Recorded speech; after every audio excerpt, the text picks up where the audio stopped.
It's so easy to be average. It takes a little something to be special, doesn't it? It takes a little something special to be a great player. Did you push yourself to be great today? Yeah. The man of Scarlet and Gray. Yeah. Let's go. The man of Scarlet and Gray. What we reading now? Who we listen to? Who we rockin' with hard? The man of Scarlet and Gray. Who we vibing with? Who we riding with? Who we clapping for love? The man of Scarlet and Gray. What we reading now? Who we listen to? Who we rockin' with hard? The man of Scarlet and Gray. Who we vibing with? Who we riding with? Who we clapping for love? The Scarlet and Gray. It's time for it. You ready for it? It's MotSaG. You better know it. It's no bucks. Every time. Hating on us. You better. Your undisputed source of all things Ohio State. This is the Men of the Scarlet and Gray podcast. Here's your hosts, Shannon Summers and Chip Minnick. The man of Scarlet and Gray. Buckeye Nation, it's time to snap out of that funk called depression and welcome into another edition of Men of the Scarlet and Gray podcast here on Buckeye Sports Radio, a V-Sporto channel bringing you all Buckeyes all the time.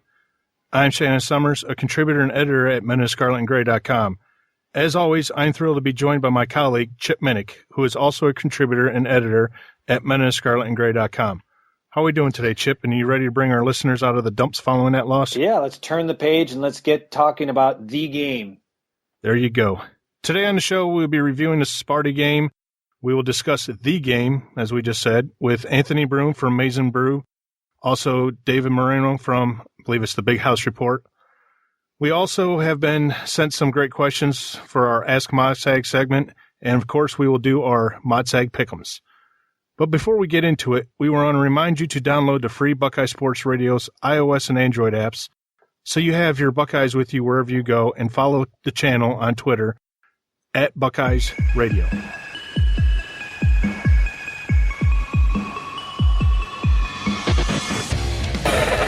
After further review. 4th and goal, Ohio State inside Michigan State's 1. Van Ant motion to the left. Barrett gets the snap. Barrett hands it to Elliott, punching it into the air, and he hits the end zone for the touchdown. Ezekiel Elliott went airborne that time, his 17th rushing touchdown of the season. And the junior from St. Louis has given Ohio State a 6-0 lead. 1st and goal, Ohio State at the Michigan State 6 with the game tied at 7 here in the third quarter. Snap to J.T. Barrett. Barrett throws, end zone, caught, Marshall, touchdown! Jalen Marshall catches the 6-yard touchdown pass from J.T. Barrett, who faked as if he was going to run straight ahead.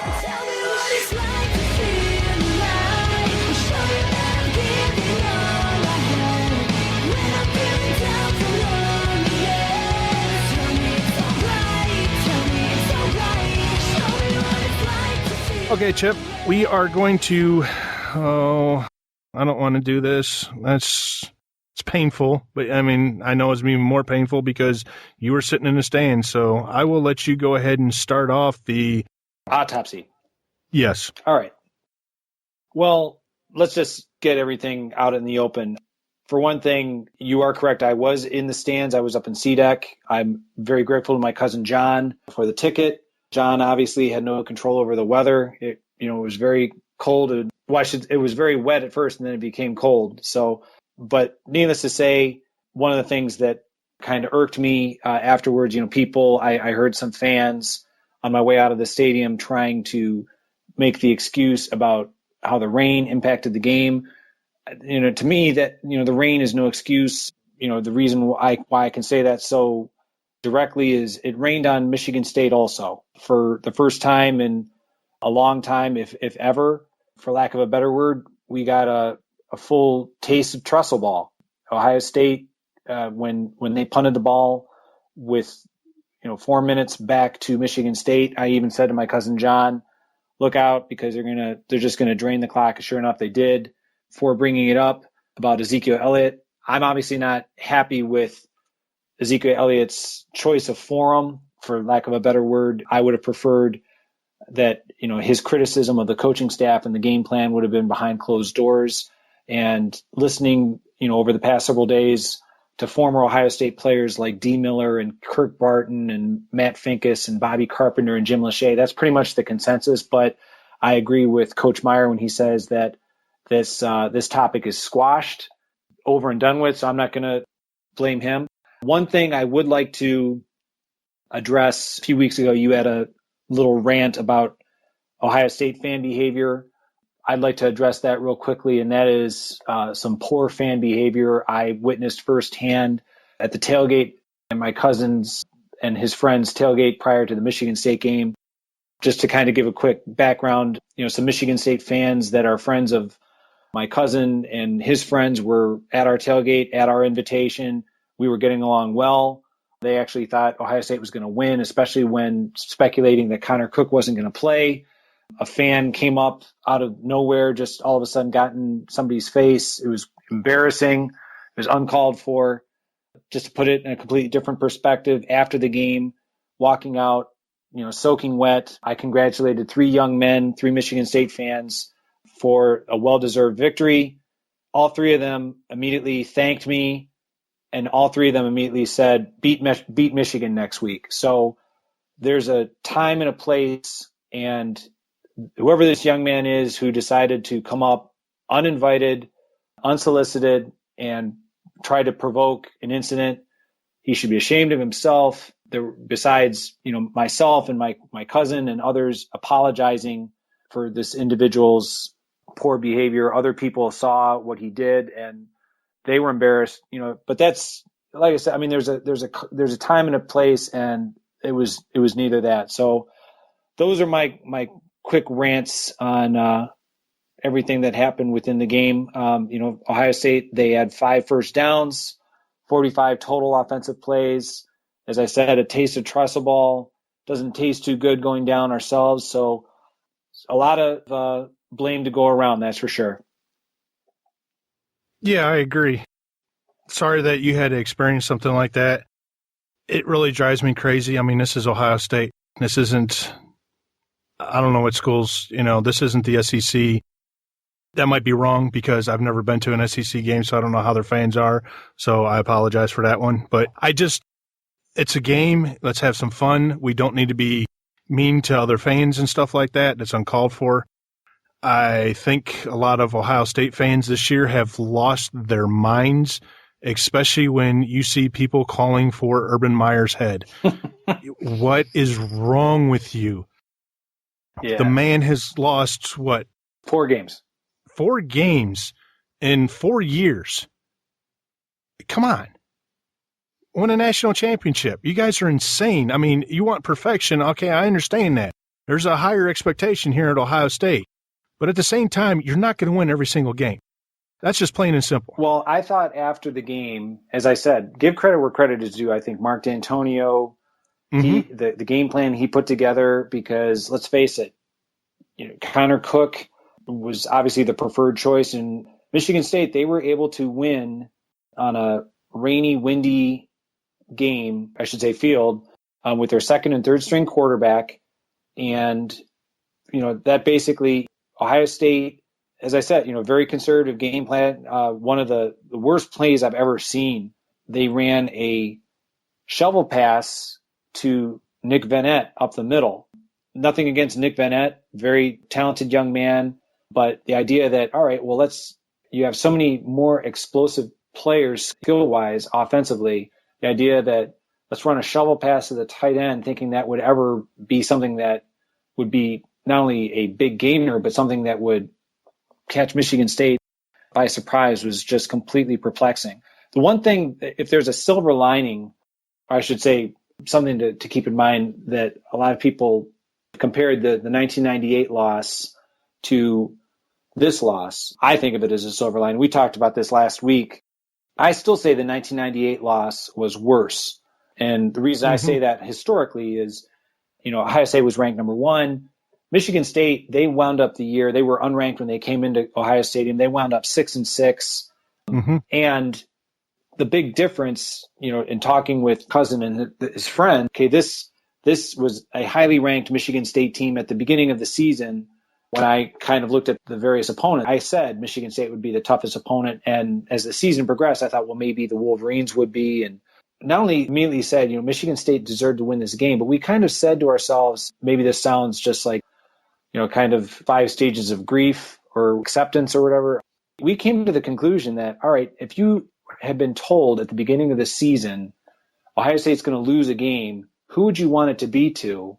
I would rather lose to Michigan State because it is Mark D'Antonio. It is a Jim Tressel protege. It is a program that's well run and very fundamentally sound compared to losing to that team up north, for example. That was kind of, we immediately said that afterwards. There was no bitterness. It was more of, and I think the players, if there's any regret from the fan base, just imagine how the players will feel a week, a year, 10 years from now, the regret and the remorse over the missed opportunity to beat Michigan State, to put themselves back in national championship contention was there. But yeah, from a fan's perspective, sitting there, I have no idea what it looked like on television, but I can assure you, I never had, as soon as it was tied up, any misconceptions that Ohio State was going to be able to keep Michigan State if it went to overtime. Think of it this way. Ohio State, 14 points they scored were both off of Michigan State turnovers. Yep. That's how close Ohio State came to being shut out. That's how, it was that drastic and anemic of an offensive performance. So the big difference between 1998 and this game, unfortunately for this year's team, they have no time to mourn. They were going into the game, the 1998 team, they had an opportunity to go to Iowa and kind of take their frustrations out before they played the Wolverines that year. So no rest for the weary, but I want to give all credit where credit is due, and that's to Michigan State, because they certainly outplayed, outperformed, outcoached Ohio State in every way, shape, and form. I agree. When we had Hondo on last week, and we talked about it, Hondo talked about this is the most loose that he's ever seen that Spartan team. You've seen it on the field. I've said the week before, I've lost a lot of faith in the offensive coordinators and their play calling. You've seen a lot of that this past week.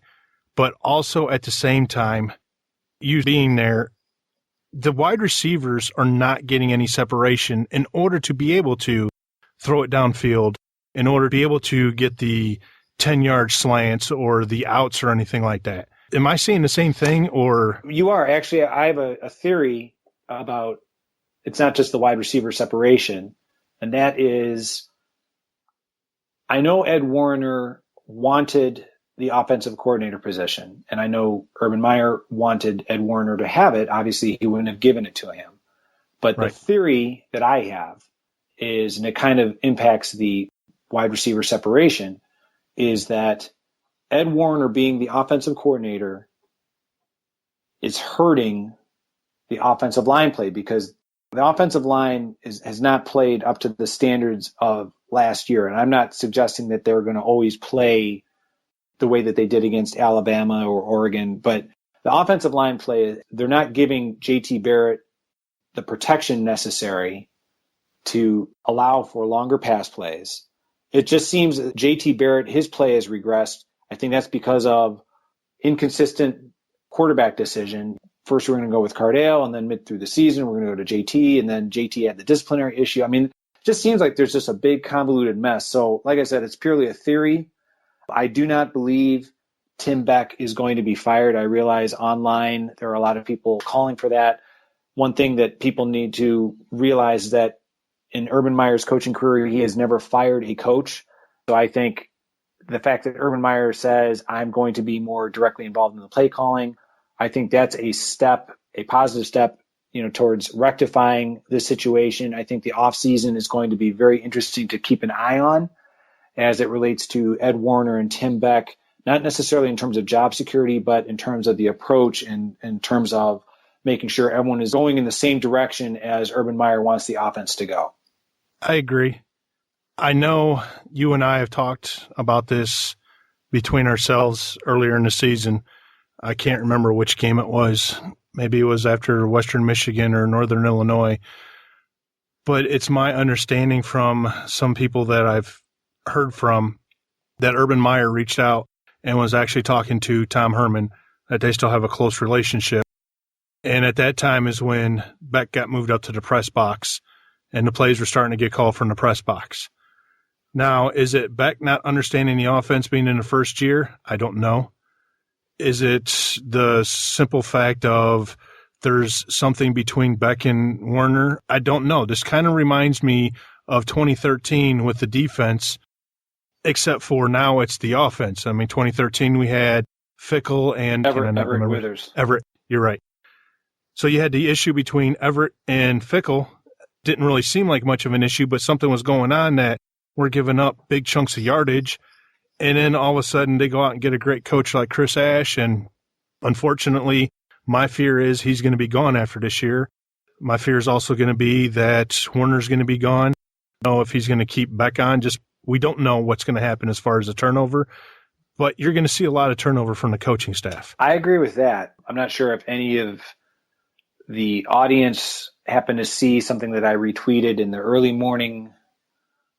Sunday morning hours, and that was Tony Gerdeman always does a great job. We had him, on our Buckeye Roundtable a few weeks ago, but I thought he knocked it out of the park in terms of the 10 things we learned.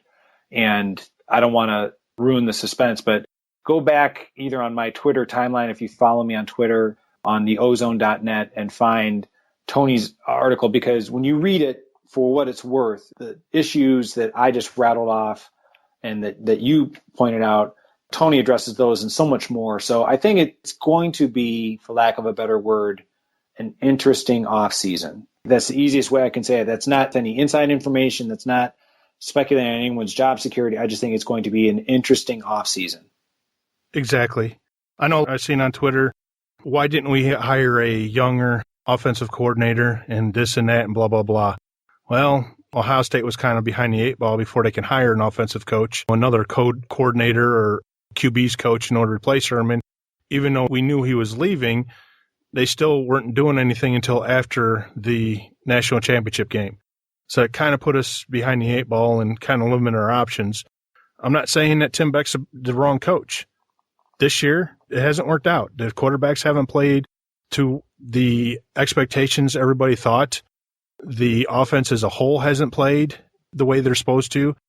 I know last week you mentioned something about rollouts in order to be able to give JT some time to throw. They did a few of those, rolling away from Chase Ferris. But yet, you go back and look at the game tape, all the guys are blocked, but then all of a sudden a safety will slip through there unblocked and get a sack. Or there's just so many different things and so many different components to the game that, one, play calling, two, execution by the players on the field, all the offensive players. Nobody knew that Ezekiel Elliott was in a hospital for, 3 days for a leg infection? His comments after the game, while they might have been wrong for speaking them, airing out basically almost like a dirty laundry, like you were saying, but the kid's emotional. You've seen it before the game. He's made a decision beforehand that he wasn't coming back to Ohio State.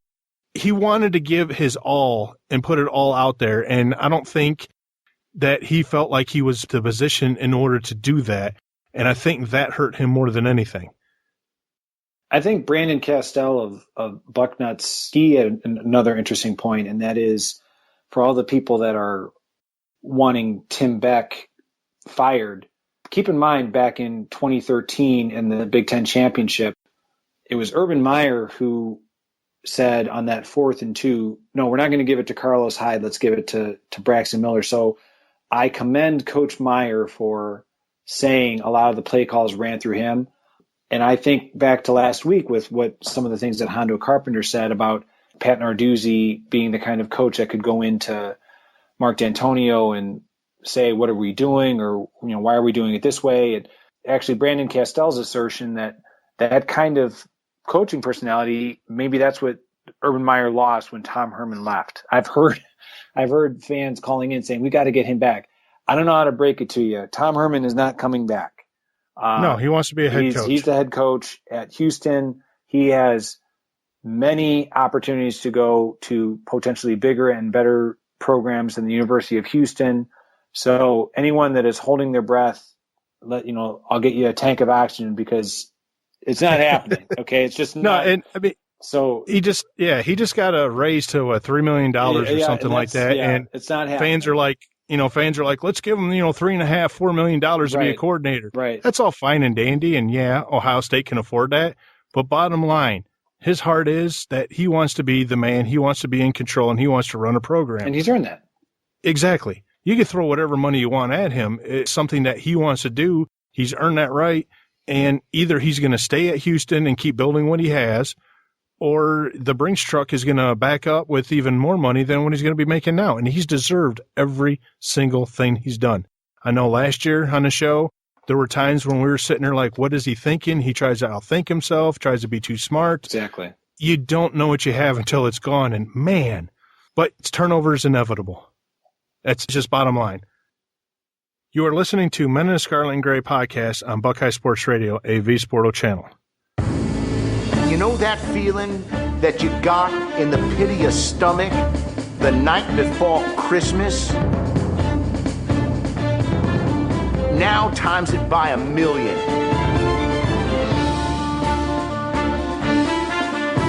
It's Michigan versus Ohio State. It's a war.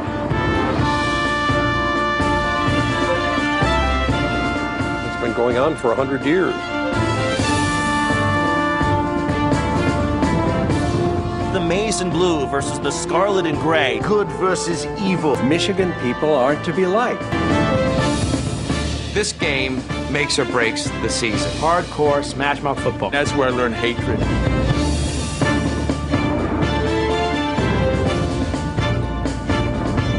What's at stake? Bragging rights. Bragging rights. Bragging rights. Bragging rights. If you're able to win this game, you're buying peace. You lose 365 days of pain. You got to win the battle.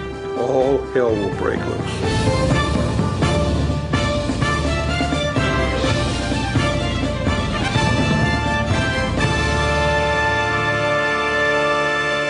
An autumn ritual, the Michigan-Ohio State rivalry is as ingrained in Midwestern culture as stoicism and self-reliance.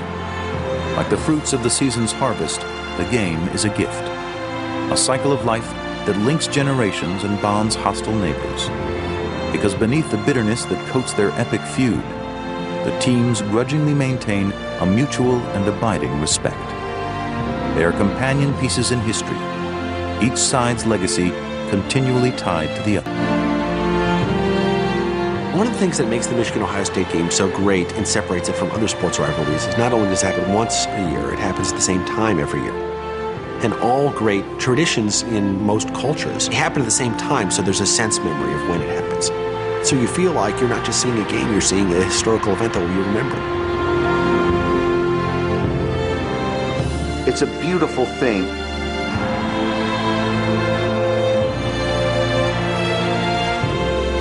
You feel you are a part of something that stretches from before you existed and will be here long after you are gone.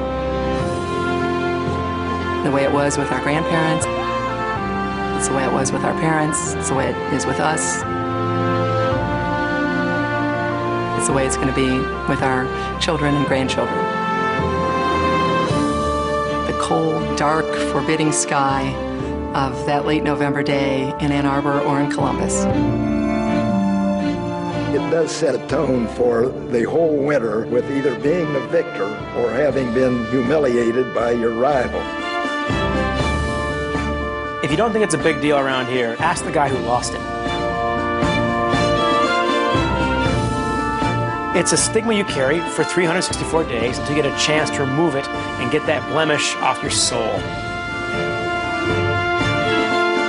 And they look at gray flannel skies for months on end, and you're thinking about, we gotta beat those sons of bitches the next time.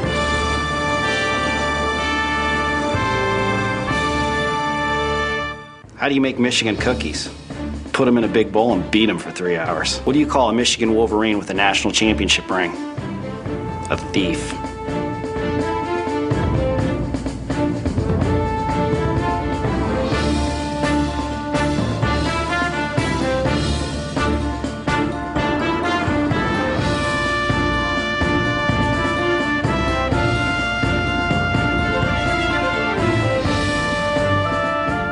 All right, we're going to start talking about The Game. We've got Anthony Broome joining us and David Mormino. We're going to sit here and discuss the biggest, the best, the baddest rivalry in all of sports. But before we get into it, I know I read a piece from Anthony earlier today. There's a sad news of the passing of Chad Carr. Anthony, I'll let you go ahead and talk about it first. Yeah, it's kind of, I don't even know what you really say when something like this happens. No parent, no adult should ever have to bury a child. Cancer, we see it online all the time. Cancer is, it's horrible. And it's, in Chad's case, it was a form of inoperable brain cancer. So he'd been living on borrowed time for the last year or so. And, you feel for the Carr family, Lloyd Carr, the grandfather, his parents, just really not that there's ever a silver lining in someone passing away, but to see the profound type of impact that a 5-year-old had on a community, and even we're going to talk about Michigan and Ohio State here. Just someone that brings these different factions, these dueling factions together, ends up as a source of inspiration. And it's another week, it's another game week, another rivalry week, but certainly on Michigan's side, and even all aspects of the rivalry, it's one that we take on with heavy hearts, and one of those things that just puts everything into perspective. Sports is a release from the struggles, the stresses of everyday life, and a situation like this just sheds a whole lot of light on that. So, like I said, my heart goes out to the Michigan community, the Carr family. They're in my thoughts and prayers. They're in all of our thoughts and prayers, and just a really sad situation. But the only thing people can do is honor him, and hopefully it's a good week, a respectful week with something like this on the back of our minds. That's the one thing about the game. It just seems anymore, especially the way the rivalry's been for as many years as it's been going on. That's why it's one of the best and the greatest. There's always something that happens off the field between the week of the game and the start of the game. Even as much as it's rivals, it seems to bring everybody together. David, do you have anything you want us to talk about it? I think Anthony hit the nail on the head with it. But like Anthony said, all you can really do is really pay your respects to both Chad and basically his entire family. This is much more than a former coach's son passing. This is a child who made an impact on people from the East Coast like myself to the Midwest like you guys, all the way across the entire country. You see people like former Michigan football players tweeting about it, paying their respects for the Carr family. You see guys like Mike Tirico on ESPN who said something extremely nice about the Carr family last night on Monday Night Football. It is something that you never, ever want to hear. And I remember when I was telling my mom about it, she didn't even know the kid, and she was a bit emotional about it, which is something that speaks volumes about who Chad was and what an impact he brought pretty much to everybody that he met. I didn't get a chance to personally meet Chad, so I can't speak from real-life experiences, but just seeing what I've seen on social media and just seeing what I've seen from other people and people he's impacted, it truly is a story that should be told, and it was a story that, really needed to get out. And you never, like Anthony said, you never want to see a parent have to bury their kid. So it's just something that I guess the Carr family is going to have to take in stride and see if they can help other families who are going through this to either emotionally or physically help everybody. And I think that's what they're doing, just getting so much knowledge and bringing really a new light on what a devastating and really truly disgusting disease this is. Exactly. Chip, you have any words for us? Well, Shannon already knows this. A little over 5 years ago, my father passed away from cancer, and just to echo what the two of you have already said about a parent never wanting to bury their child, the grief never ends when you lose a parent. I can't imagine what it must be like for the Carr family, for Coach Carr and his extended family, as Anthony, as he said, the parents of Chad, what they're going through right now. So truly heartfelt thoughts and prayers are with Carr family and the entire Wolverine community during this difficult time. Yeah, I couldn't have said that any better myself. It was just a week or two ago that the Michigan basketball players and Ohio State basketball players came together and decorated their house. So it's something that's kind of brought both of the communities together, even though that there's supposed to be this hatred or whatever, and it's glad to see that you don't have stuff like that. All right, now let's talk about another loss. Let's have some fun now. You both have, as fans of Michigan, have experienced losses this year. Can you help us as Buckeye fans, since it's been so long, understand and how to cope with getting over a loss? Go ahead first, David. Well, it's something that we've gotten quite used to. Pretty much my entire last decade, pretty much. Whether it be the Rich Rod scenario, whether it be the Brady Hoke disgusting dumpster fire, you want to call it, whatever. We're pretty much used to losses by now, but the two we've endured this year have been pretty brutal. The Rudolph pick 6 against Utah, which was pretty much the final blow for Michigan. And then the fluke of all flukes, as it's called, the botched snap and Blake O'Neal essentially lateraling the ball to a Michigan State player to lose the game. That one kind of would remind me of what happened to Ohio State on Saturday. It's just gut-wrenching. But what I do is I scream internally for a little while. Don't let everybody see my emotion. I kind of get over it after the first half hour, 45 minutes. I guess it's just because I'm so used to it. Just the internal screaming and really just throwing all of your anger down inside where nobody can get it. That's really the only way you can do it. Being a Giants fan, I know the feelings of losses, so every weekend I know what a loss feels like. So by now it's kind of like me being numb. This year has been a nice turnaround, so the only way I can say really is go for a walk or maybe get a stress ball or something, Yeah, but you can't compare NFL losses to college football, No. Especially when I'm a Browns fan and I don't know what it's like to win. So yeah, I'm so sorry about that. It's like complete polar opposites. So, yeah. Anthony, you have any words of advice? Well, I'll say this.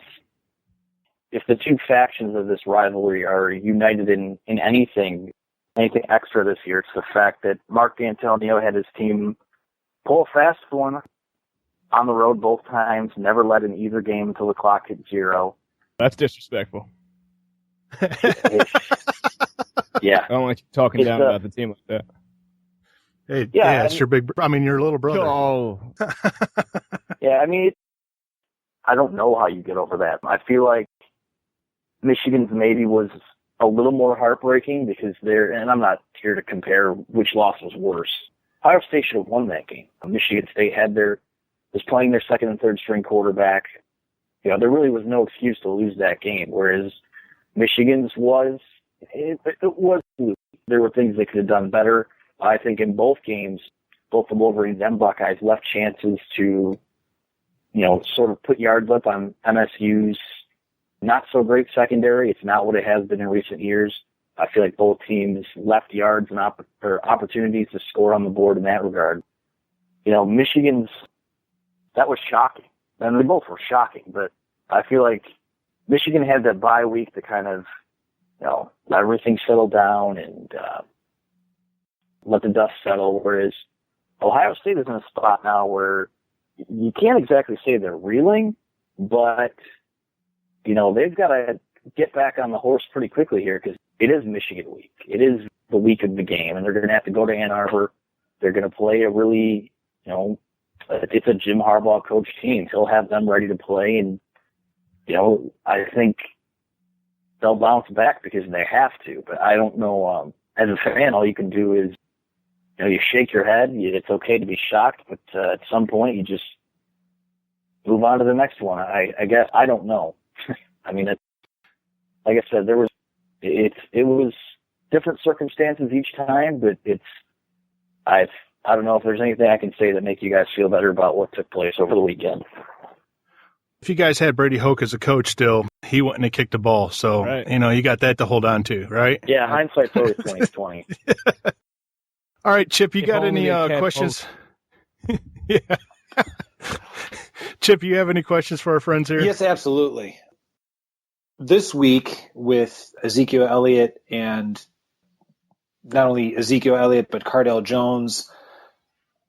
It seemed like seconds after the game concluded, declaring for the NFL draft. Out of curiosity, is Jake Butt, fine tight end for the Wolverines, is he going to be an early NFL departure? Do either of you know? Because it would seem likely out of your entire team, like he would seem a very high NFL draft choice, at tight end.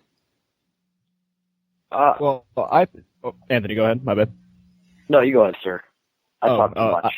No, man, you don't talk enough. What I would say is that if there was anybody, like you guys said, if there was anyone to leave early, it would be Butt, because of really what he's done this year and the stats that he's put up and really proved that he can play the position well. The only thing that I think that would be a bit hesitant would be because he had prior injury to his ACL, so I would think that maybe he would stick around one more year just to prove that he can be a healthy and productive football player. But he's shown nothing but the intangibles to play on Sundays, and I don't think that there's a GM in the league that would say, I don't know if I want this guy.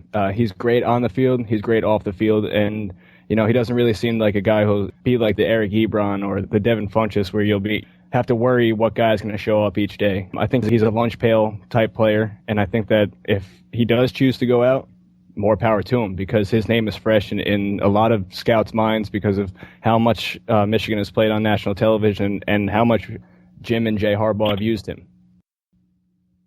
You do remember us talking about the Browns, so when you say no GM would pass over him. Right. A few GMs may. That we can't control. Go ahead, Anthony. Yeah, I think Butt was definitely the one.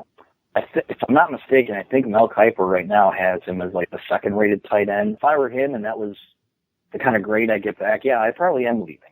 And I'm kind of surprised, just before we start our conversation here, Mackey Award finalists came out. That's the nation's top tight end, and Jake Butt isn't a finalist somehow, and I don't really understand that. He's a guy that catches everything that comes his way. Haven't been a whole lot of touchdowns, but he's very solid, a very well-rounded player, and that's definitely one guy where if he's got a first or second round grade on him, I'd probably go. And the other one is Jordan Lewis, who a little bit undersized, but has been, for what my money's worth, the best cover corner in college football this year. And those are definitely two guys. I know we're familiar with the old quote unquote those who stay thing. We're in a culture right now where football is it's well documented how dangerous, if you will, the sport is. And when you have the chance to make millions of dollars and come out and get drafted early, I think that's something you need to explore and you get to look at. And as a byproduct of Jim Harbaugh being Michigan's coach now, they're going to send a lot more players to the league, and that's all part of what it is. If you're sending a lot of pro players, for the most part, that means that you're succeeding on the field. So you want to keep as many talented guys as you can, but if you have the chance to leave and get drafted high, and those are the two guys that have the best chance of that, then, in my opinion, go and make your money and get your degree when football's over. So this is from an Ohio State fan perspective. Looking at the Wolverine offense, I think most Ohio State fans are familiar with Jake Rudock. He's really come on in terms of his performance, especially in the latter part of the year. We just talked about Jake Butt, De'Veon Smith. Drake Johnson had a very good game against the Buckeyes last year. Amara Darboh, Jehu Chesson. From my perspective, I think the most unsung, underrated player on offense for the Wolverines is your fullback. And I'm not sure how to pronounce his first name properly, so it's not intentional. Is it Sione or Sione? Sione. Okay, Sione Huma, who's listed at 6 foot 243. And when I see him on television, it looks like trying to tackle him would be like trying to tackle a dresser drawer that's running at you. One of the compliment I would give to Coach Harbaugh offensively is Ohio State, they don't have a fullback, obviously, with the schematic formations that, the spread, the power spread option offense that Urban Meyer uses. But Harbaugh does not hesitate in giving Huma the carries, go well up the middle. He's very devastating blocker, very effective at the goal line. So I guess, David, do you have any comments that you want to make for our audience or our listeners as to what to look out for in terms of Sione Huma? Well, I think to this point, I think he averages somewhere close to, hovers around 5 yards per carry. So that is something that I would definitely have to look out for if I'm a Buckeye defender. And like you said, he is a man amongst boys when he is running the football. He runs angry, and he always seems to fall forward. So he's a guy that I would be really, really concerned about on short third or fourth down situations, or even at the goal line. He scored a touchdown against Penn State this last weekend. And he's not just a guy who you're like, oh, he's just another body out there where you can just do what Baylor does and have a 410-pound guy run out and say, all right, well, there you go. There's your touchdown. He's a genuine athlete, and he's actually pretty aggressive when he plays the position. So it's something that I definitely think would go unnoticed to most football fans. But finally having a coach that plays power football, the fullback is huge. He has been honestly top-notch to this point. What I would say also would be to look out for guys like Chesson and Darbo, because they have been playing lights out. Jake Rudock is like you said, another guy. Jake Rudock is, I think, somewhere around 430 yards away from being top 3 in a season for the University of Michigan, and that's damn impressive. So it's not necessarily just what we thought we were going to get would have been smash mouth football. Michigan hasn't really had much of a run game as it would have liked recently, so they've had to lean on Jake Rudock. But if you give the ball to guys like Huma and Carriage and Smith, and eventually the carries start adding up, and it opens up big plays for guys like Chesson and Darbo, and makes Rudock look like the quarterback he's looked like the past 3 weeks. So the last question I had is, going into the season, and this is something, from a scouting perspective, I had predicted that the Wolverines were going to rely on running the ball, and I realize you just said that there's been some difficulty in recent weeks running the ball, but running the ball, a limited passing attack, and relying on the defense, because Ohio State fans may not want to admit this, but the defense actually was pretty solid last year, so that's why I kind of looked at the defense thinking that was going to be kind of the calling card, and sure enough, the Wolverines have a very stout, strong defense. Is it all just the arrival of DJ Durkin as the new defensive coordinator? I mean, what do you guys think is the impetus for the defensive turnaround? That's a great question. I mean, most of their defense from last year came back. Now they lost Jake Ryan, they lost Frank Clark. Those guys were pretty, top 3 round picks in the NFL. So that's, those are big losses, but they're experienced at linebacker. The secondary is as talented as they've had in quite some time, at least since Leon Hall and Morgan Trent were back there. You've got Jabril Peppers, who's back to the hype this year, can do a lot of different things. Jordan Lewis, as we talked about earlier, has emerged as a guy who one of the best corners in the Big Ten. I think the best corner in the Big Ten, and arguably the country. And nice veteran. Don't forget about that Ohio State one. Well, yeah, we'll see. Yeah, I lost my train of thought. Defensive line has been the biggest surprise to me. That was my biggest question mark. I think that's where still keeping a guy like Greg Madison, who was the defensive coordinator under Brady Hoke, keeping him on the staff as the defensive line coach has been really beneficial to them, because not only does it provide, there was continuity there. Guys are comfortable with him. I just feel like him combined with DJ Durkin, the guys have really just got after it. The conditioning's better. You see guys like Chris Wormley and Willie Henry and Maurice Hurst all kind of emerge as these guys. They just come in weight, and they took a little bit of a hit in camp when they lost Brian Monet and they lost Ryan Glasgow a few weeks ago, but they've just done a really nice job up front. I think, they are the hammer and not the nail like years past, where maybe, defense was good, but, would settle down in games after sort of a rough start, whereas, this one imposes its will. I really just think talent's always been there. I just think it's an increased emphasis on mental focus, on conditioning, and I think that's why you've seen these guys be as sharp as they have this year. So those are the questions I had, Shannon. Sticking with the defense, the Wolverines have got a 23.2% on third down conversion rate. What are the keys for this? I mean, I know a lot of it's stepping up the first and second down long yardage to try to go for third. I noticed that Jabril Peppers, he comes in on a lot of blitzes and stuff. Is there some other keys to this, or is it just, like you were saying with the line and everything, just everybody sticking to their assignments and holding true? I'll let David answer this one. Well, I think that is a big thing.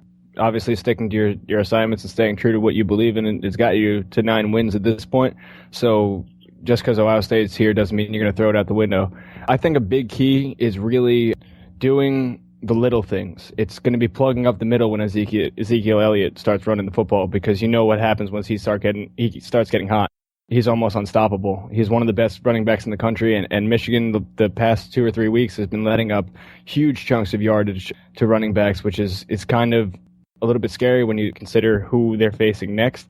But I think it really needs to be a next man up mentality, and who is going to be that guy who's going to fill up the middle and plug the holes to make sure that Zeke doesn't run wild, because like I said, once he gets hot, he's almost unstoppable. It really comes down to the secondary as well. If they can shut down Zeke on first and second down, it really put JT or Cardale in a position where, all right, they might have to throw Peppers away, and he is a big play waiting to happen. Jordan Lewis on the opposing side, he's another big play waiting to happen. He leads his team in pass breakups, and that could be a huge factor considering the type of talent that is on really both sides of the ball. It could come down to the defensive backs of Michigan, who I think have been a really big bright spot for this team. Jordan Lewis has seemed to take his game to the next level, so I think that if it comes down to fourth down, they're going to throw his way. I think Jordan might make the play.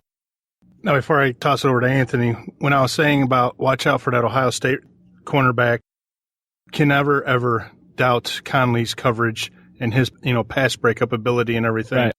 So, I mean, I give Jordan Lewis credit, but when you say best in the league, you also have to have Conley. It's like 1A and 1B. I agree. That's just my opinion. That's just my opinion on that, but go ahead, Anthony. Yeah, he's very good. The thing about the Big Ten is there are a lot of good defensive backs. I mean, Ohio State has some. Michigan has Jordan Lewis. They have Jabril Peppers. Iowa has Desmond King. To me, all those guys are.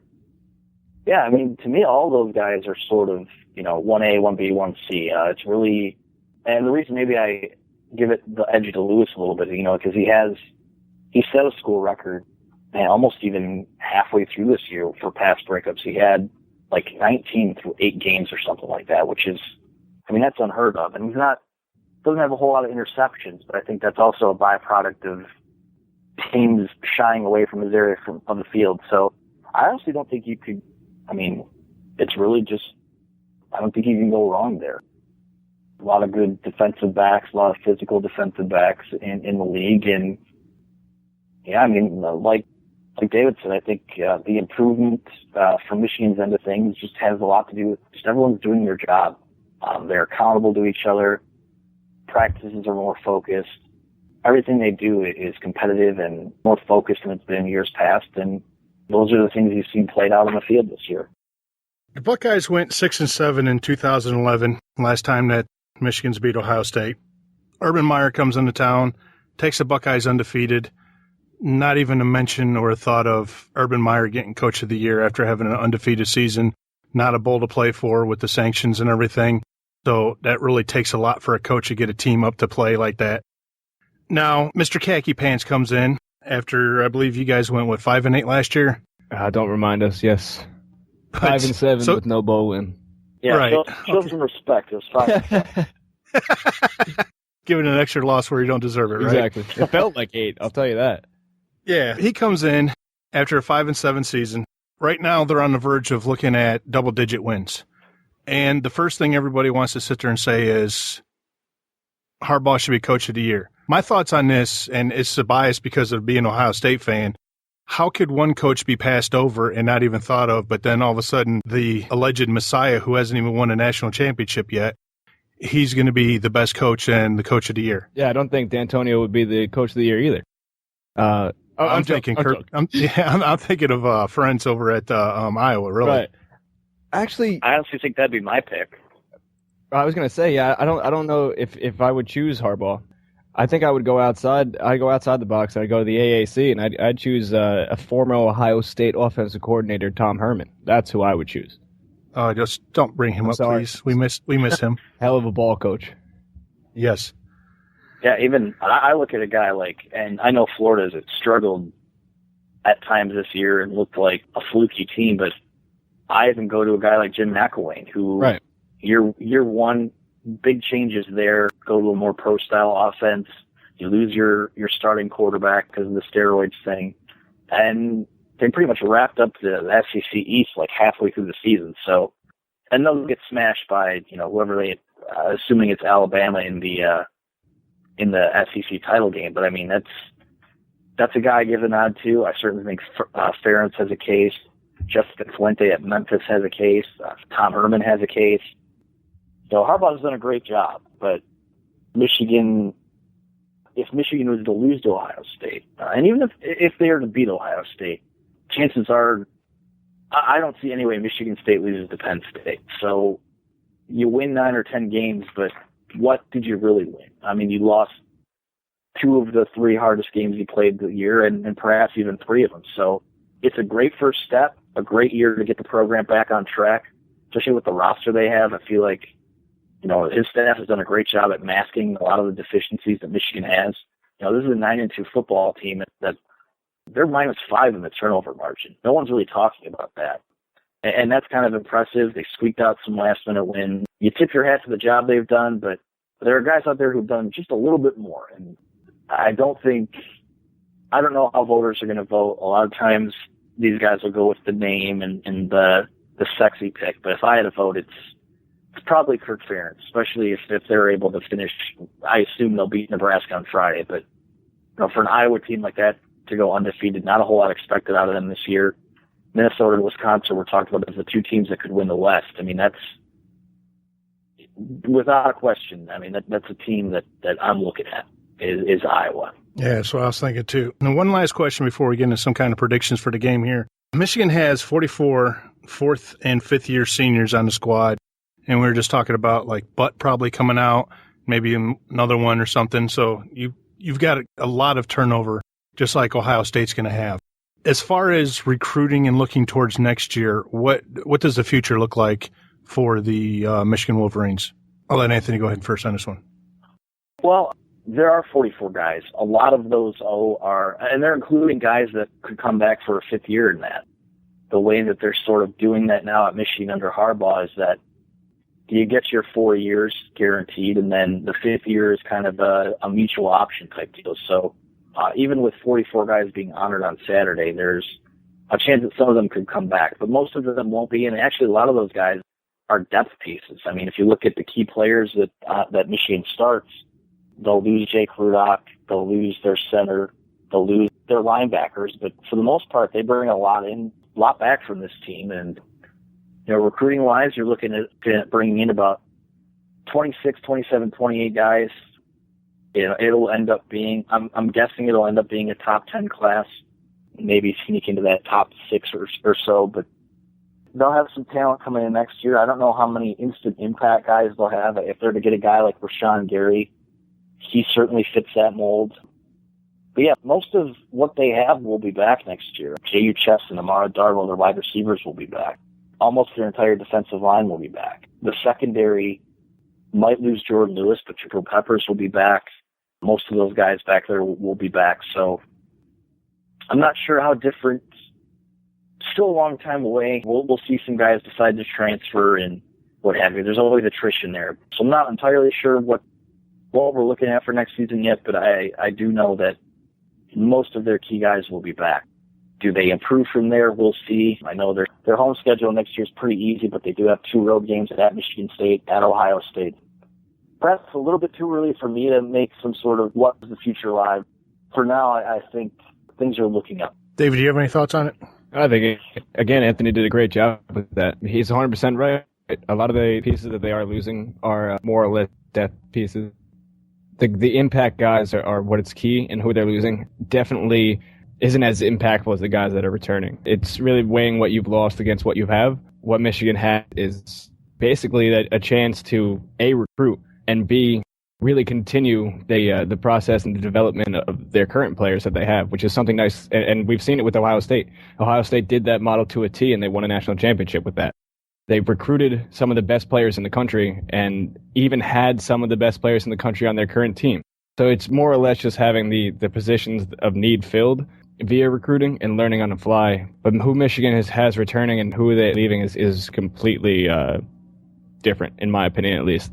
I just don't think that if you lose guys like a fifth-year senior who's, the backup left tackle, the backup left guard, he's not going to make as much of an impact as a guy like Mo Hurst coming back or Jabril Peppers coming back at another season under his belt, or the receiving core that they have is going to have another year under their belt. So again, I don't think that they lose as much as 44. Like they said, they're going to honor as many players as 44 this Saturday. But a lot of the guys are more or less just people who, I don't want to be mean, but don't really have as much impact as the guys that are coming back. Excellent. Now, speaking of Peppers, and let's get to the burning question of our predictions. David, I'll let you go first. Sure. I would say I really don't know yet, but I'm going to give you a prediction because we were told to. Gun to my head, I say Ohio State wins 21-17. It's going to be a game that reminds me of the 2006 game where it was Chad Henne and Mike Hart and all them. I think that was a 2006 game. It was like 38-35. I think that's what that game was. That was one of the last times that we really got to enjoy the elite talent, is what I'll say there, from both sides of each team. Michigan has a great defense, but they also have a very, very much improved offense from last year. But that being said, Ohio State has basically just enough, or if not the same amount as talent as they did to run the table like they did last year. So basically what I'm saying here is I think that they match up nicely because of the skill players and all that, but I think when it comes down to it, Ohio State is going to edge them just a bit, and I think that's where the experience comes in. And yeah, gun to my head, I'll say Ohio State wins 21-17. I don't know if I articulated that well enough, but basically what I'm saying is Ohio State's going to win. What are your thoughts, Anthony? Oh, man, I've been going back and forth on this one. I mean, from prior to the season, Ohio State was, I think, a 16 or 17 point favorite for this game. Opened up as a small, I think, 1.5 or 2 point favorite when the lines opened up on Sunday. That line has since shifted to Michigan. God, the betting lines can be they can be a mess sometimes. I don't know. You don't know where to go with that. Usually it depends on who's betting where and what have you. My brain still says that Ohio State is a more talented team. I think if you go position by position, I think they match up a little more favorably, at least at the key positions they have. As good as Jake Rudock has played, I think Ohio State has a better quarterback in J.T. Barrett. Obviously, a Heisman Trophy type of player in Ezekiel Elliott. I feel like talent could win out in this game, but I have questions about, and I don't know how you guys feel about this, and perhaps I should even ask before I make my pick. What is going on in that locker room right now? Is Saturday something that they can put behind them quickly, especially in a game as emotional and as charged as this? So for now, I will say my prediction could change when I do my prediction show on Friday. But I feel like right now this looks like a game to me where Ohio State wins 20-24.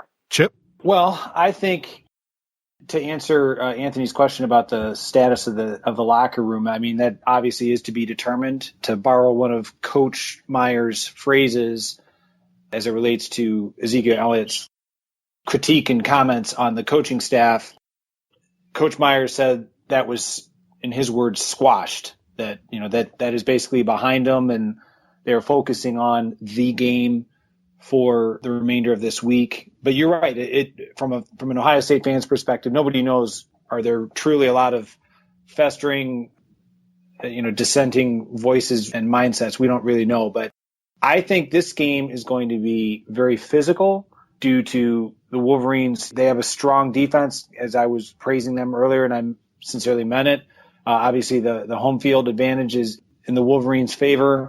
I think I'm going to give it to Ohio State simply because of, I think, after losing the way that they did to Michigan State, I think now it's a matter of pride. It's a matter of heart. That's not to say that the Wolverines do not have those factors going for them as well. I think that the talent and the heart is going to come through. So I'm going to say relatively low scoring due to the defense. I'm going to say Ohio State 20, the Wolverines 17. Interesting. I'm going to go based on a simple fact that, Ezekiel Elliott came out after the game and made his comments. He's a very emotional guy. Urban came out and said he's got a lot of equity build up, so it's water underneath the bridge, and like Chip said, it's squashed. I think it was Powell that came out with a tweet saying it was a team loss and we were getting back together as a team. I think because of the coach with Urban Meyer, he's going to pull the team back together. Now the Buckeyes are going to travel to Ann Arbor with a chip on their shoulder. They're mad. They're angry. The biggest key, and we've said this before on our show, is the offensive play calling. Urban's come out and said that he's taking more of control of this, pretty much going to be going through him. So I think you're going to see a different team. It's still going to be close. I mean, we said it on our preseason show, Chip, that Michigan had a good defense, and this year wasn't going to be any different, and here we are. They've got a really good defense, just like we thought. They've had a lot of close games where they pulled it out in the end, but this one, I just, like you guys were saying, Ohio State's got a little bit more talent, and I'm actually going to go probably 24-21. Now, Anthony, I know you got to go, so let you go ahead and plug yourself and your stuff and your Twitter handle before you take off. Okay, yeah.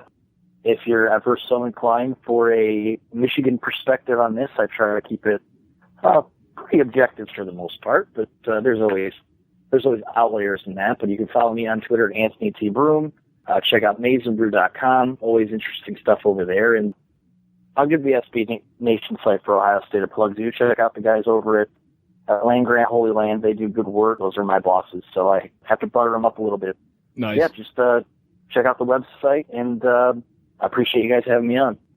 Not a problem. Thank you for coming on. Yep. Thanks for coming on. Yep. Have a good one, guys. You are listening to Men in the Scarlet and Gray podcast on Buckeye Sports Radio, a V-Sporto channel. One's a riverboat gambler, picking with his gut. The other is cold, calculating, which makes Vegas nervous. Now it's time for MotSaG's Pick'Em. Who are you going to ride with? Now we are going to go into our MotSaG Pick'Em section. This is the most popular section, probably by nobody. So nice. We're going to give our prediction. We're going to start off with a Friday night matchup. We've got number 3 Iowa at Nebraska. Iowa needs to win this, or I don't even know if they need to win it in order to be able to get in, but it's pretty much Iowa's in control of their destiny to go to the Big Ten championship. David, you're our guest, so I'll let you go ahead and go first. Oh, so kind. I appreciate it. I don't see any way Iowa drops this. I think that Nebraska has come so close to really winning these games at the end, but something happens with their team that they just implode.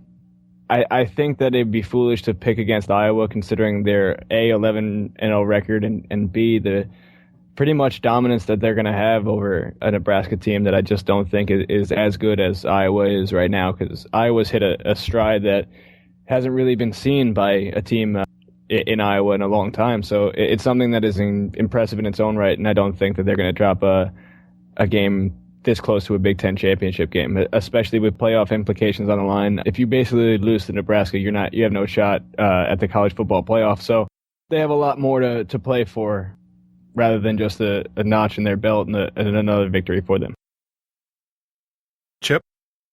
Well, I agree with a lot with what David said. I think Iowa is playing far better than anyone could have possibly predicted or anticipated at the beginning of the season. It's not going to be a shocker if Nebraska keeps this close. It's at home. Nebraska needs this to become bowl eligible. And they've had, as David said, and as we all know, Nebraska's had so many heartbreaking losses this season. I think Iowa pulls out in a squeaker, but I think it'll be a better game and a closer game than most people anticipate. Yeah, I think I'm going to go with Hawkeyes on this one. Every time I go against them, they burn me, so I might as well just go ahead and jump on the bandwagon. Sticking with the Friday night, Number 7, Baylor at number 15, TCU. Baylor's fighting for their life as far as any kind of possible playoff hopes in a Big 12 championship. David, what are your thoughts? See, this would be interesting if Baylor had Seth Russell and TCU had Trayvon Boykin.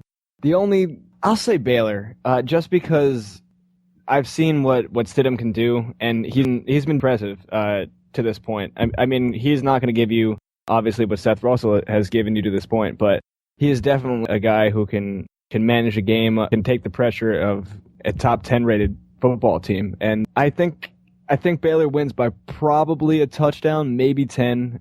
But I don't think it's going to be one of those games where you see Baylor put up 60 and they win by 45. I think it's going to be a really close game. Had TCU had Boykin back, I think that I would have leaned TCU, but after a heartbreaking loss to Oklahoma last weekend, I don't know if there's going to be a hangover for TCU, and it's just a shame that they had to play Baylor this weekend because they might run into a buzzsaw, but that was only with Seth Russell. But I definitely think it's going to be a competitive game because, again, it's a Big 12 rivalry.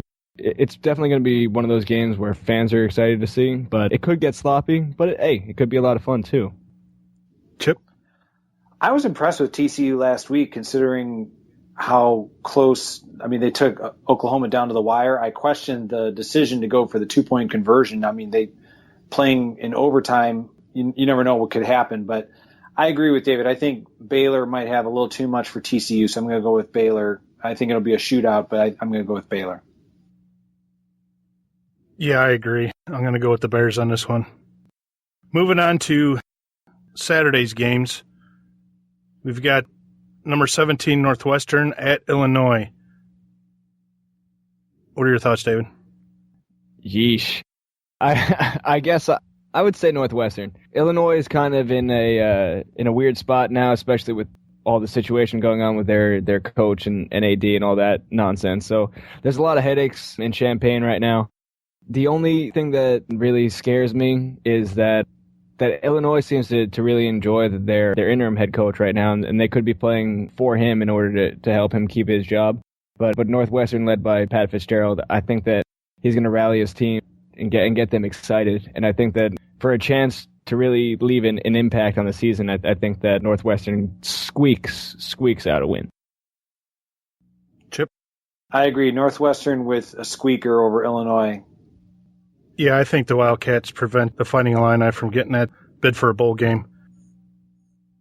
The matchup everybody's looking forward to, Pennsylvania Kittens against number 6 Sparty. It's a 3:30 game. David? I'm going to say, and it's going to shock people, but I'm going to say Penn State. I know we were talking about before how Michigan State has been doing so well and they've been winning games they need to win. I'm just going to say for the fact that Ohio State and Michigan fans need Penn State to win. So I'm going to say wishful thinking here. Penn State wins in an upset. Chip?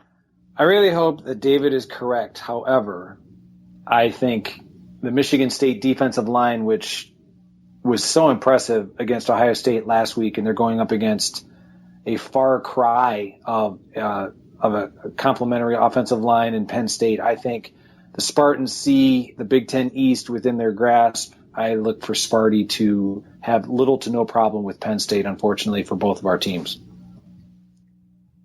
Well, as is customary, I've said this I don't know how many times now. These last 2 weeks back-to-back against Michigan State now, with the game coming up, I'm having too much reminders of the 90s. Of course, the Mitten State's going to screw us somehow, so I'm going with Sparty. I'd say we could go ahead and talk about Indiana and Purdue and Maryland and Rutgers. The only thing that we could talk about is Indiana's trying to go for their last win to get bowl eligible, but really, do we care? I wouldn't say care, but I do look for Indiana to win and get that bowl. Yeah, I think they're going to beat them too. All right, number 25, Wisconsin at Minnesota. It's a 3:30 game. Does Minnesota become bowl eligible and knock Wisconsin out of the rankings? David? I'm going to say yes. And I think a lot of that has to do with Coach Kill and his early retirement. I want to say that this team is going to play for what Kill did and what he instilled into this program, because he was, one of the nicer coaches and one of the better coaches in the Big Ten for a long time now. And it's really shown. And I think these guys are going to be able to say, you know what, Coach Kill believed in us. Why can't we believe in us? And I think they'll be bowl eligible. Chip? I like Minnesota just being home team. I think it'll be a close, hard-fought battle. I don't think necessarily that Minnesota has more talent, but I think they're going to use the energy of the home crowd, and they're going to get that 6th win for bowl eligibility. Yeah, I'm going to go with the Golden Gophers here. I know Wisconsin, when's the last time you ever heard of them? I think it was negative 26 in the rushing yard category. They've got some issues there. So I'm going to go with the Golden Gophers myself. All right, let's talk about some games that have some national implication. Number 5, Oklahoma against number 9, Oklahoma State. That's an 8 p.m. kickoff. Big 12 on the line and everything. Dave, we'll let you go ahead and pick. Sure. I'm going to say OK State. Mike Gundy has done incredible things with that program this year, and it's something that I definitely didn't expect, especially when I saw how really tested this team was. They went down, and I believe it was TCU. They did it pretty shockingly. So it's something that I think they're just going to ride the wave and see if they can't ride out a Big 12 championship. Oklahoma last week against TCU had a really, really, really tough game, and it was a game that came down to a final 2-point conversion attempt. If OK State can just play solid fundamental football like they've been playing all year, I think that they're going to come out on top probably by a touchdown, maybe 10. Chip? Tough one to call because this is the rivalry where the team that usually has nothing to lose, that they usually beat the team that has, everything to lose. And in both of circumstances, both teams have something to lose. So like I said, right. I'm kind of struggling to figure it out. If Oklahoma's starting quarterback is healthy enough to go, and that's where I'm kind of making it conditional. I like Oklahoma because when Oklahoma's backup came in watching it, that's when TCU really kind of mounted that furious comeback. So I'm going to go with the Sooners, but by no means do I feel even slightly confident in that pick.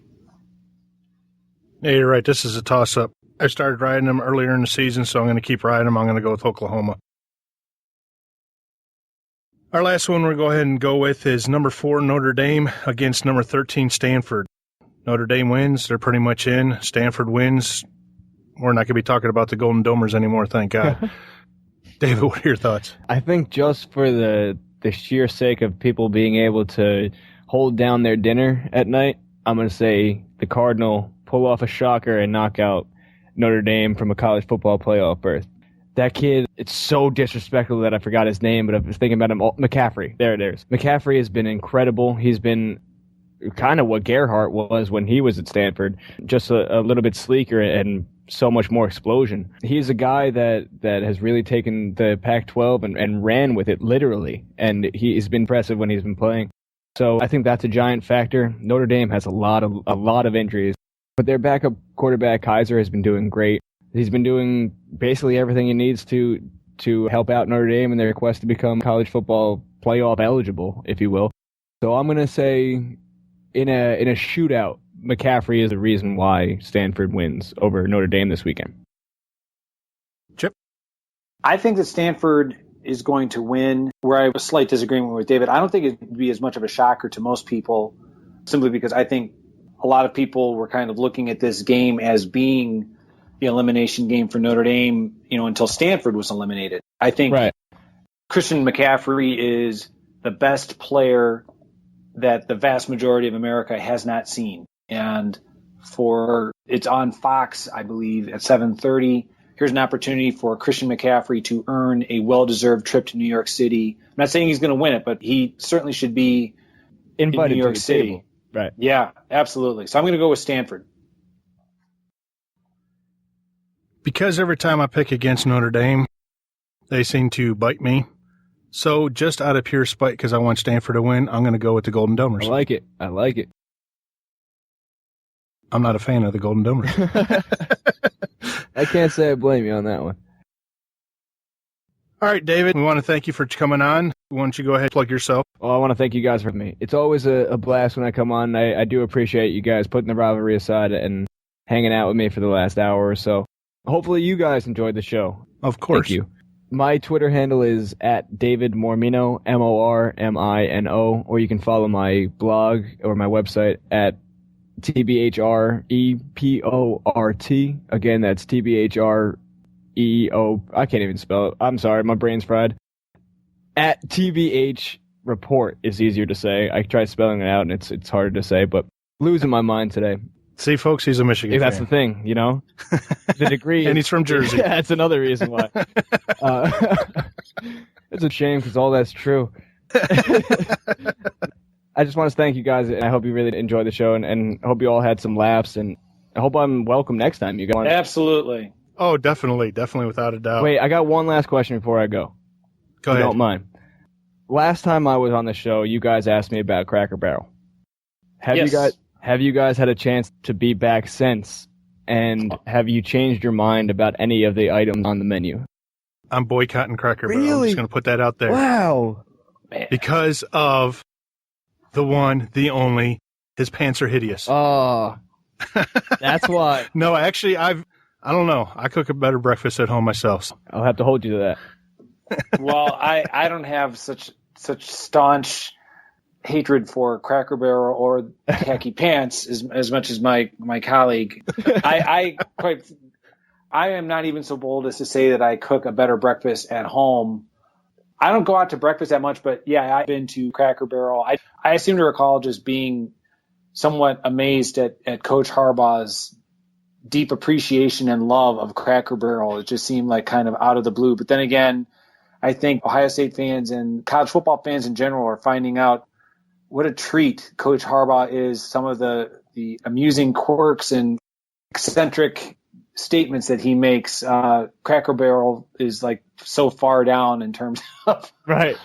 Some of the things. So yeah, that's my take on it. Hey, I've given up milk, so nice. No more steak, no milk, none of that. No vitamins, man. No vitamins. I love it. I do. Guys, thank you so much. I do. Thank you. Not a problem. Thanks. Enjoy your Thanksgiving, everyone. You too. You too, man.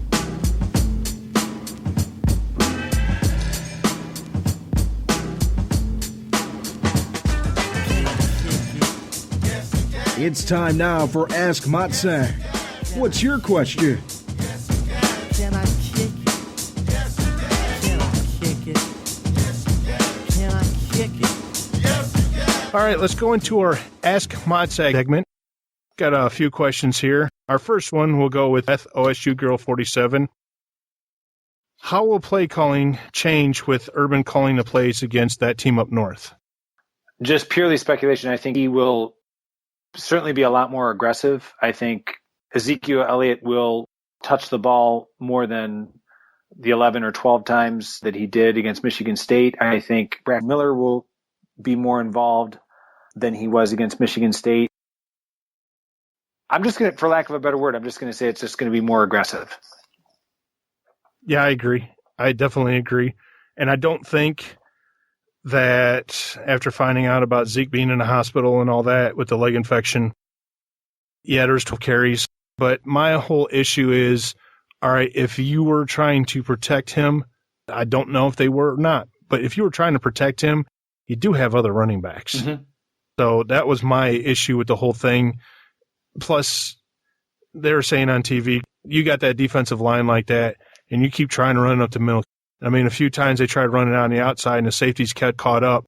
But it's just, we've been saying over and over and over and over again, you're putting 8, 9 guys in the box. Urban knows this, and something's going to happen this week. Somebody's going to get burnt, and it's going to be fun to watch. I thought this past week he was going to be taking over more of the play calls, but apparently it took the loss in order for him to step in. You got to give the man credit, no matter what anybody in the country said.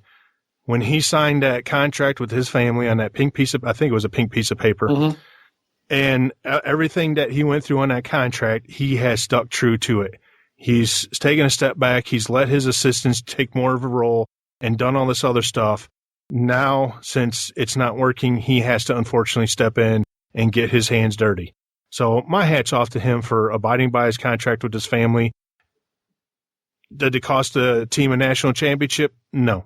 Sorry, it didn't. it's more of the players and more of the other coaches, and I'm not putting it on him. He's won us a national championship, won 2 other at Florida. He's fourth on the all-time wins, or he's fourth in winning percentage of all coaches ever. So he's earned all kinds of respect in my book in that regards. Okay, she's got another one here. Just curious, in the final Michigan State drive, how many players on the field were from Ohio? All right. She had to ask this. Did my quick research, and I want to emphasize that being in the stands, it was difficult to ascertain. So I went off of the official depth chart that Michigan State has on their website. So I'm going to give you my best educated guess, one of which is not a guess, and I'll tell you that one at the end. Tyler O'Connor at quarterback was alternating with, I think his name is Damian Terry. Tyler O'Connor played for Lima Central Catholic. I'm going to just say that I'm not sure if O'Connor was on for the final series, but okay, there's a player. Left guard, Benny McGowan from Centerville. Right guard, Donovan Clark from Cincinnati. Running back, L.J. Scott from Hilliard, a player that Ohio State recruited. Unfortunately, they recruited Damian Harris more so, which is why L.J. Scott decided to stick with his commitment to Michigan State. And as it turns out, Ohio State lost Damian Harris, which is how they wound up with Mike Weber.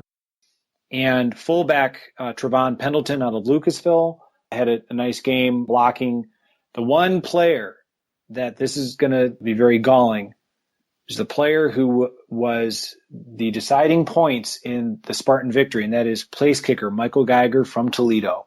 So between Geiger, O'Connor, McGowan, Clark, L.J. Scott, and Pendleton, right there, those are 6 players from the great state of Ohio who were playing for Michigan State as the Spartans snapped Ohio State's win streak. Out of those 6, L.J. Scott was the only one, to the best of my knowledge, had a scholarship offer from Ohio State. I don't have an exact number. To be fair, I'm going to go back through and watch the game tape one more time, and I can sit down and break it all down and get you the exact number, and I can send it to you on Twitter because I don't want to give out any kind of false stuff. And I'm sure Chip is probably 99% accurate. I don't have an answer on that one until I actually watch the whole game tape. I just know watching it, I wasn't paying attention to who all was from Ohio. I just, as you said, when they got the ball back with that much time, you had that sick feeling in your stomach what was about to happen. Real quick, before I forget, I just wanted to ask this. This is just my question. When Urban iced him, did he make that field goal? Yes, he did. Okay, so it wouldn't have mattered. They didn't show it on TV, so I was just curious. All right, our final question here from Gio, Ray fans Gio. And you could tell he's throwing his southern accent in here. Are y'all happy with Zeke publicly criticizing the coaches after the game? I'm okay with it. Just shows he cares. I'll let you go ahead. I know we already kind of talked about it. We already talked. I would have preferred behind closed doors. I understand why he did. And Shannon, I agree with you. Ezekiel Elliott is a very emotional young man. He plays with it. He plays with his heart on his sleeve. He lives with his heart on his sleeve. As Coach Meyer said, he has built up a bank of goodwill. The choice of forum I disagree with, but I think the fact that other players have come forward and said that they not only understood, but they were supportive. When I say players on the current team, obviously there's some going back to it. What I said, I think it's going to be an interesting offseason as it relates to the coaching staff. That's, for lack of a better word, I think there's going to be some adjustments in terms of making sure everyone is looking at things from the same perspective. Now, I'm going to say that, we kind of touched on this earlier. Zeke has said the same exact thing that we have been saying all season. When it came time for this, you've seen before the game, he's crying. He wears his emotions on his sleeve. You knew then that he was not coming back. A lot of people are like, oh, this, made him decide. No, it didn't. This game was not the decision factor of him picking to choose of staying or going. He already made that decision beforehand. His mind was already made up. He has that right, and he has a golden opportunity in the NFL. A lot of people are saying this is going to look bad on GMs and this and that. Like Urban Meyer said, he has built up so much equity as far as positivity, as far as just everything that is good that you want in a player, that this one instance is not going to knock the kid down. Not by a long shot. Are they going to talk to him about it at the drafts, the combine and all that other stuff? Yeah, you're right. There sure are. What were you thinking? What was going on? Why did you do it? He got emotional. Should he have not said it? Well, it doesn't matter because he did say it. Then he came out and he gave an apology. Some people were like, it would have been nice if his publicist didn't write it. I don't think his publicist wrote it, but that's besides the point. I think he's earned the right for what he has done for Ohio State. He is the first back-to-back 1,000-yard rusher for Urban Meyer. And just everything that he has done for this university, what he went through last year with losing one of his closest friends, and then turn around 3 games in a row, just domination against Wisconsin, Alabama, Oregon. Just, he's earned a lot. So I've got no problems with it. I think you said it all. Alrighty, unfortunately, that's going to do it for us today here on Men of the Scarlet and Gray podcast. It's the last game in the regular season, Chip. Time flies when you're having fun. Yes, it does. We want to thank Anthony Broome, managing editor from Maize and Brew. You can follow him on Twitter at Anthony T. Broome. Also like to thank David Mormino from the Big House Report and a co-host on Go Blue Radio. You can follow him on Twitter at David Mormino, Mormino. It's really good discussing the game and Mr. Khaki Pants with them. We also want to thank our listeners for joining the show by submitting questions. If you have any questions, feel free to hit us up on Twitter using the hashtag AskMotSag or email us at motsag@motsag.com. We truly do appreciate interacting with you guys. It's always a great time. You can listen and subscribe to our show on iTunes, Stitcher, SoundCloud, YouTube, Tuned In. Just put Men of Scarlet and Gray in the search bar, and of course, Buckeye Sports Radio. Don't forget to follow Buckeye Sports Radio on Twitter at Buckeyes Radio. Chip, where can folks find your work? Well, they can find me on Twitter at Chipminich, Minnich. I write and contribute to menofthescarletandgray.com. I'm also a contributor to athlonsports.com, and I have a personal blog from the mind of minnick.blogspot.com. I'd also like to wish each and every one of our listeners a safe and happy Thanksgiving. In all sincerity, it truly has been a wonderful blessing to be a part of this podcast, not just this season, but the previous season when we started it off.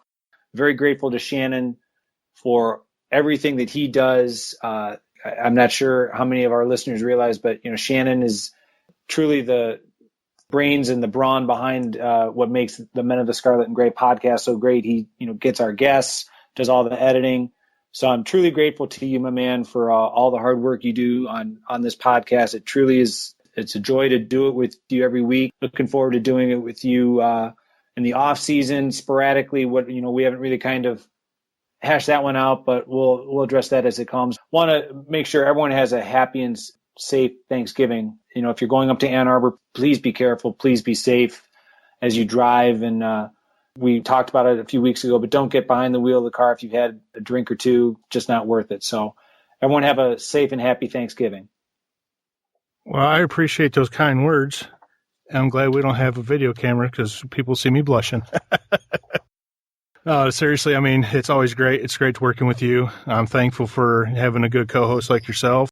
I'm thankful for our listeners, and I'm thankful for how everybody has been accepting the show and helping us build, and it's a great blessing to be a part of Buckeye Nation. You can find my work along with our other talented writers on menofscarletandgray.com. My Twitter handle is at smsummers84. You can follow the show on Twitter at MotSaG Podcast and like us on Facebook. For Chip Minnick, I'm Shannon Summers. Thank you for listening to Men of the Scarlet and Gray podcast on Buckeye Sports Radio, a V Sportal channel. Talk to you all next week. Go Bucks. Go Bucks.